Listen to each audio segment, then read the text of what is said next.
Good Hello? afternoon po. Yes. Good afternoon po. Okay. So, do you have any question regarding our discussion last week? So, I send you, ano, or I uploaded, recorded na dun sa Google Classroom natin. Any question about that? Any question, clarification? May tanong ba doon? Wala. Okay, can you please give me any reaction if the lecture last week was clear to you?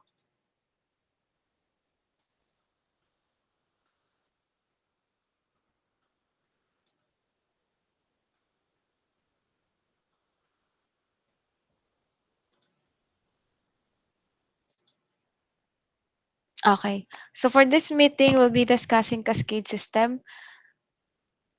So this is part of the first topic that we have for multi-stage. We have the multi-pressure, multi-evaporator, and then this is the last topic, cascade system. So mas inuna ko lang yung air cycle refrigeration system to make sure because that is also included in the final examination. So for cascade system, this one is the easiest pala among the topics for multi-stage system because you're just parang getting values like a standard vapor compression cycle. You are just getting or computing a standard vapor compression cycle. Parang ganun lang siya. So what do we mean by a cascade system? So the say cascade system, it is a combination of two vapor compression units with a condenser of the low temperature system, discharging its heat to the evaporator of the high temperature system. So cascade systems can normally furnish refrigeration down to about negative 100 degrees Celsius.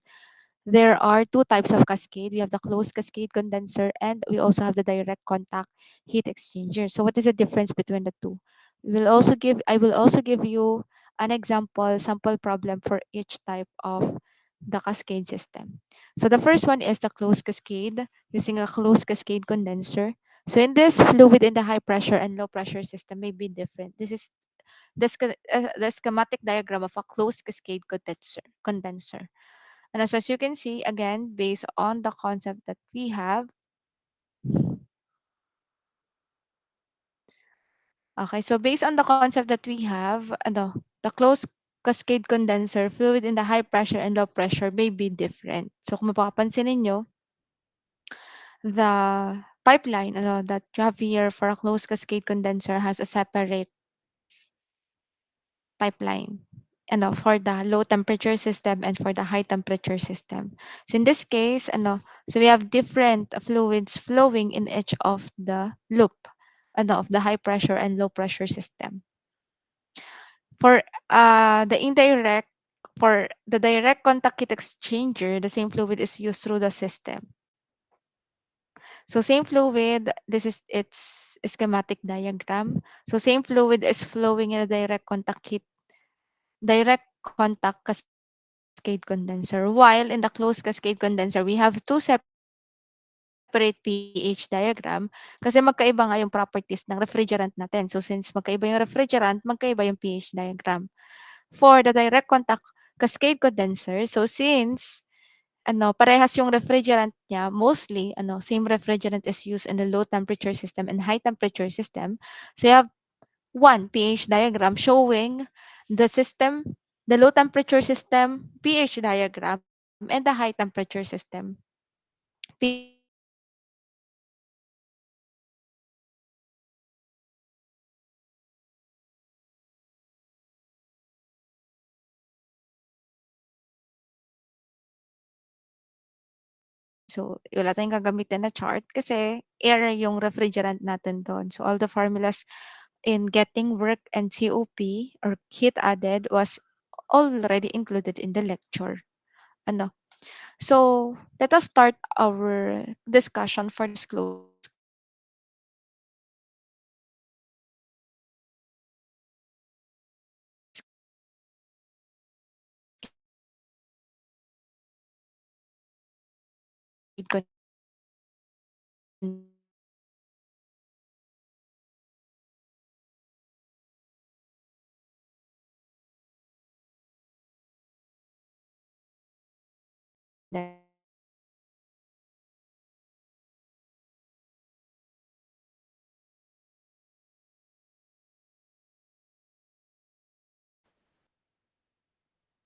So again, can you hear me? Parang nawala ata ng konti. Can you hear me now? Can you please give me a heart react?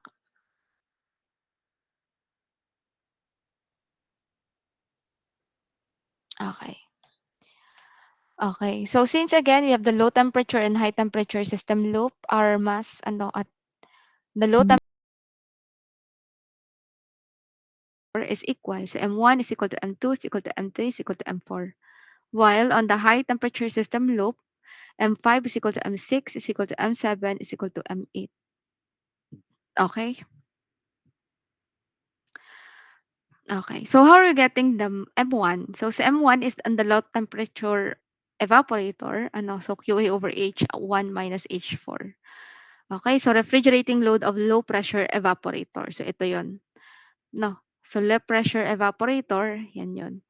So in getting the other mass or mass flow rate in the high temperature system, so you need to do an energy balance in the cascade condenser and then do an energy balance. So take note na yung mass labeling ninyo, pwede namang isa na lang sa loop 1, isa na lang sa high temperature system loop.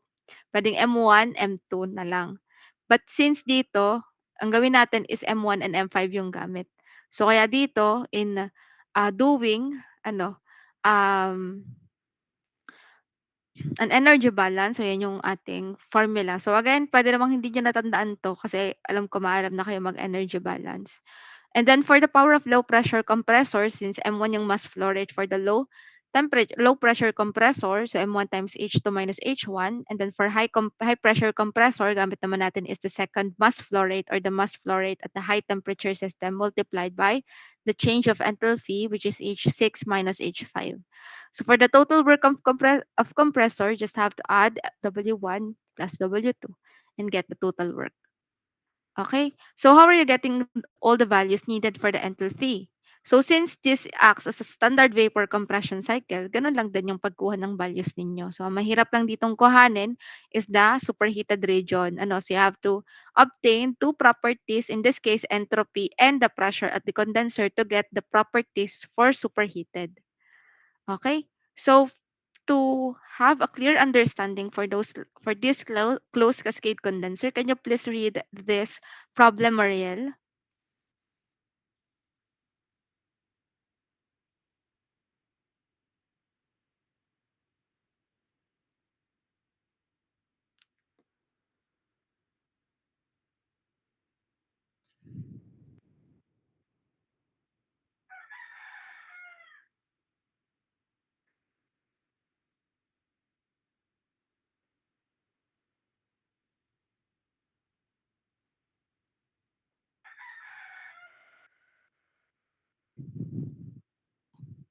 Hello, Mariel. Can you please read this problem? Are you there?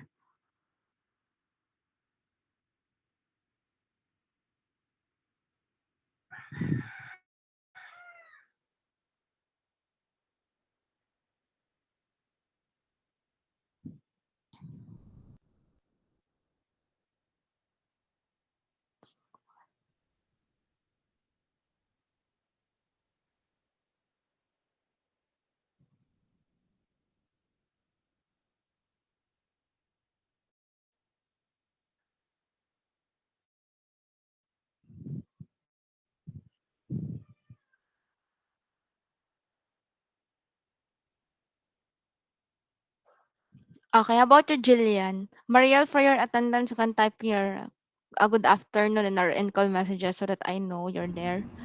Ma'am, excuse po. Yes. Sino po bang Mariel? Dalawa po kasi Dalawa ba kayo? Ikaw, Neng, opo, Panto.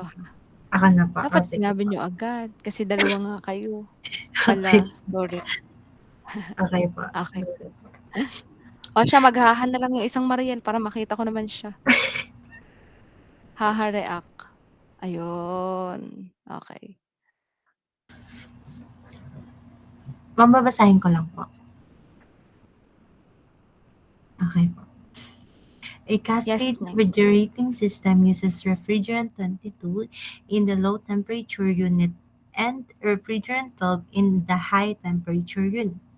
The system develops 28 kilowatts of refrigeration at -40 Celsius. The refrigerant 12 system operates at -10 degrees Celsius evaporating and 38 Celsius condensing temperature. There is a 10-degree overlap of temperature in the cascade condenser. Saan ko pa po yung ano? Sige. Calculate the mass flow rate of refrigerant 22, the mass flow rate of refrigerant 12, and the power required by the refrigerant 22 compressor and the power required by the refrigerant 12 compressor.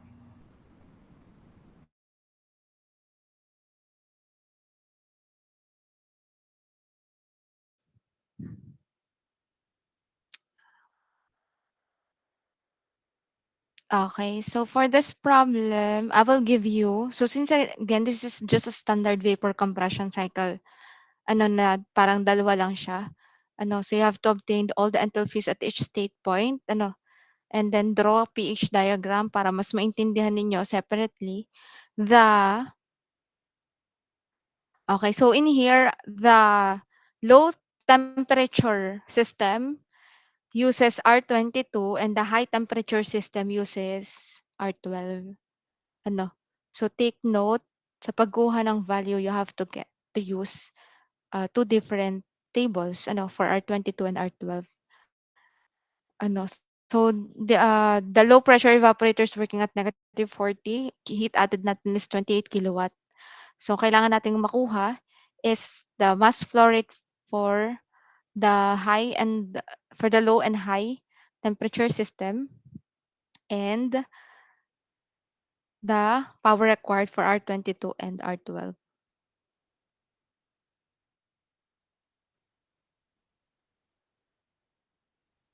Okay. So I will give you 25 minutes to solve this problem. Clear ba tayo doon? Can you please give me a heart react?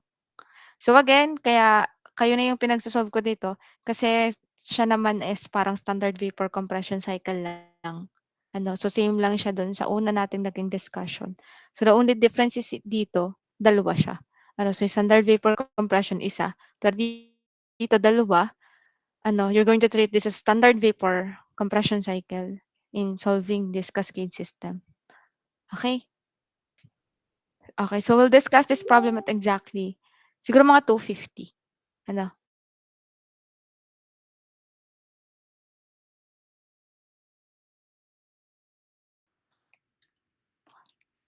Hello? Okay. So, are you finished with this problem?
Okay, so here are the, or here is the uh, schematic diagram. Wait lang.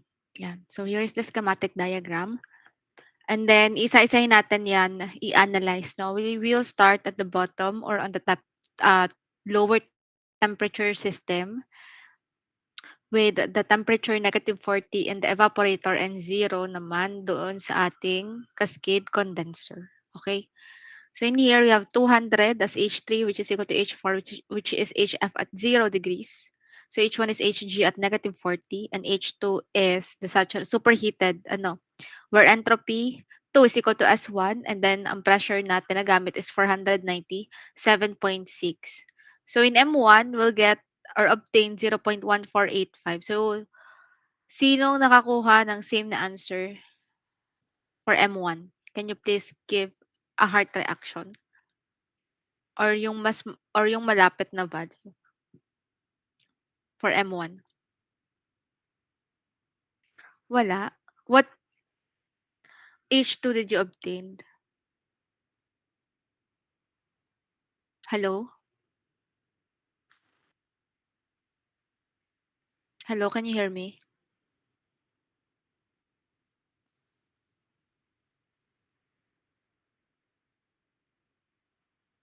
Okay. Anyone who get M1?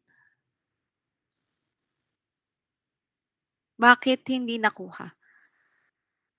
Ayan. Sino pa iba? Okay. So, pa-double check na lang ng inyong sagot for this. So, it's same process naman for R12. So, makukuha naman natin dito yung M2. Kukunin natin yung lahat ng values, enthalpy at each state point, and we'll obtain H6 as equal to 372 kilojoule per kilogram.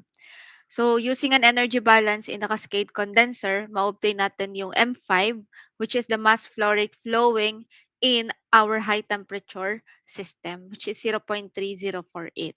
So, after that, ang sunod na hinahanap sa atin is a work at each compressor. So, M1 times H2 minus H1, and M5 naman yung mass flow rate on the higher cycle.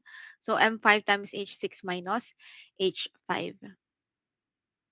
Okay. So, clear ba tayo dito sa unang problem? So, again, this is just similar in a standard vapor compression cycle. So, nagkaroon lang tayo ng dalawang standard vapor compression cycle, which is working in a closed cascade system. With the refrigerant R22 and R12 for the low and high temperature system respectively. Okay? Can you give me a heart react if this problem is clear to you? Okay. Okay. Okay. So, any question before tayo mag-proceed sa padalawang sample problem natin? So, dito sa second na topic natin is for a direct contact cascade condenser. So, ano naman yung pinagkaiba nito? So, parehas naman siya sa lahat. Ang pinagkaiba lang is that instead of having values in a closed cascade condenser, for direct contact cascade condenser, we will be obtaining P2, or the intermediate pressure. So, paano natin kukuhanin yung intermediate pressure? So, you need to get the PSAT at the low temperature evaporator, P1, multiplied by P6, which is PSAT at condenser temperature. So after getting those values, you need to get the square root of the product of P1 times P6, and that is the intermediate pressure that we will use for this state point. So ano yung mga state points na nandito? So yung lahat ng mga state points connected to the direct contact cascade condenser have similar pressure, which is the intermediate pressure to be computed. So, in order to obtain the mass flow rate 1, 2, 3, and 4, so yun yung given natin for M1 for QA. So, how about the mass flow rate for high temperature system?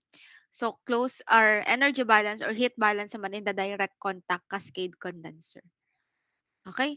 So, let us try to solve this sample problem. Eto. Can you please read this, Mariel, the other Mariel? In a certain refrigeration system for a low temperature application, A two-stage operation is desirable, which employs ammonia system that serves a 30-ton evaporator at negative 30 degrees Celsius. The system uses a direct contact acid condenser and the condenser temperature is 40 degrees Celsius. Find the following. First, sketch the schematic diagram of the system and draw the complete process on the pH diagram. Second, the cascade condenser pressure in kilopascal for minimum work. Third, the mass flow rate in the low and high pressure loops in kilogram per second. And the fourth one is the total work. Okay. Okay, so for the sketch of the schematic diagram, so that is just similar to the one that I have shown you earlier. This, so take a screenshot of this and then move on to the next slide. But I know you already have the copy because this one is already uploaded in the Google Classroom naman. Ano, so again, this is our problem. QA is 30 ton, with negative 30 evaporating temperature and then yung condenser temperature natin is 40 degrees Celsius. So you will obtain the cascade condenser pressure in kilopascal and then mass flow rate in the low and high pressure loops and the total work. So ano yung pinagkaiba natin dito? So instead of dealing with different temperature or two different refrigerants, so ngayon isa lang siya, which is ammonia. So one loop yung nasa baba, the second loop is on the upper part. So in getting the value, so syempre you need to first obtain yung letter B natin, which is the cascade pressure or the intermediate pressure.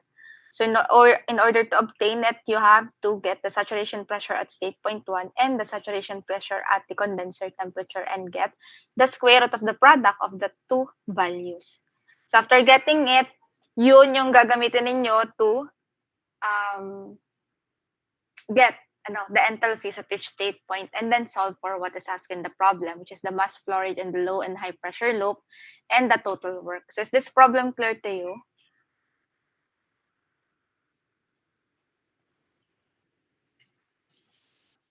Okay, so again, I will give you 25 to 30 minutes to solve this problem and then we'll solve this after.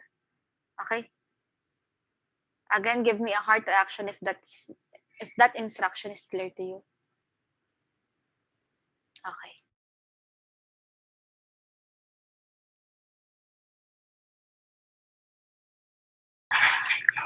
Are you done?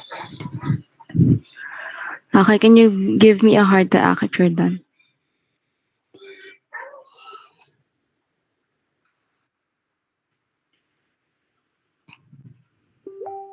Hello?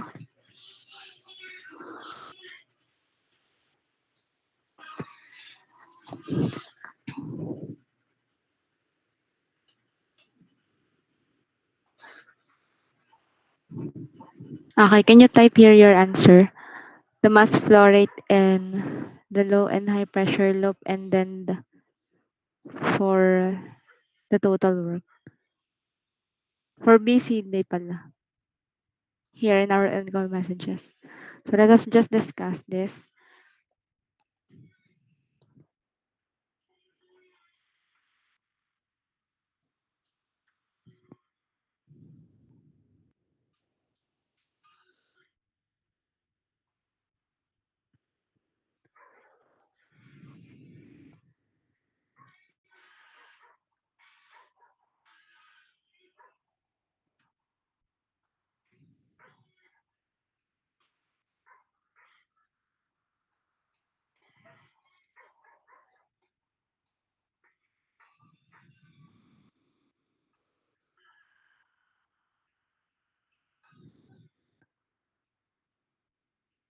Okay, so again, for the direct contact heat exchanger, for the intermediate pressure, we need to get the square root of 119.9 multiplied by 1557, which is a PSAT at or P1 and P6. So we get 432. And then for H1, we'll obtain 1422.86. And then H2 is 16. So H is 432 kPa and S2 equal to S1. And then for H3, HF at 432 kPa. And then HG is 432,1461. So para lang din tayong kumukuha again ng value for standard vapor compression cycle. And then we'll obtain the value for H6 and H7, which is equal to H8. So for M1, using 30 ton, multiplied by 3.52 divided by the change of enthalpy at the evaporator. So 0.0864. And then for high pressure loop is an energy balance on the heat exchanger, which is equal to 0.1129 for M5. Okay. And then work of low pressure compressor. So this is 15.31 kilowatt. And then work of high pressure compressor is 19.89. And that for the total work that is 35.2 kilowatt. So again, ang pinagkaiba lang niya is that on how you're going to get the value,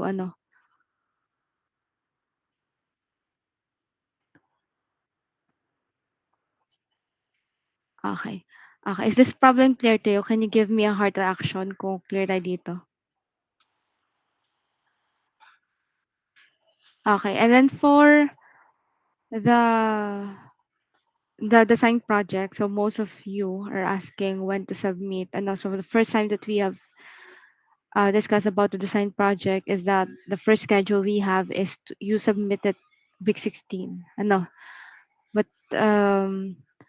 some of the groups ay hindi pa din nakapagpa-approve agad ng topic. So I'll give until week 18 for the submission of the manuscript and the video presentation. So I'll just read the announcement that I posted in the Google Classroom so you're all aware. So please be reminded that the final submission of your manuscript and video presentation for your design project is scheduled on week 18.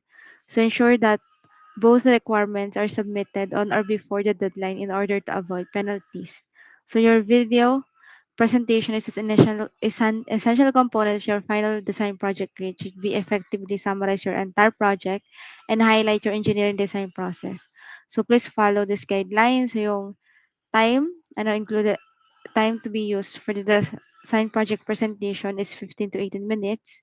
So MP for any widely supported video format, and then make sure the audio is clear and the presentation is well organized. You may use slides, animations, and recorded demonstrations to enhance the quality of your presentation. So if you have got a question, feel free to message me directly. Good luck, and I'm excited to see your work. So yon. Any question? So still have time. You can use our time in order, for the design project continuation or finalization. Question, clarification.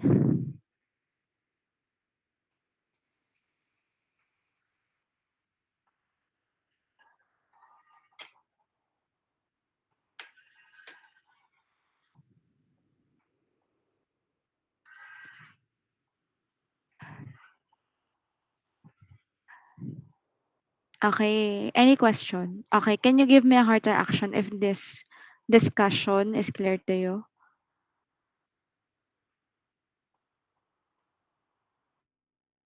Okay. Okay. Okay. So if wala nang tanong, you can move to other Google Meet dun sa Google Meet nyo for the design project, for the continuation of your design project. So if wala nang tanong, ayun, lipat na lang muna ng Meet. And then for the final exam pala, so yung topic natin is hanggang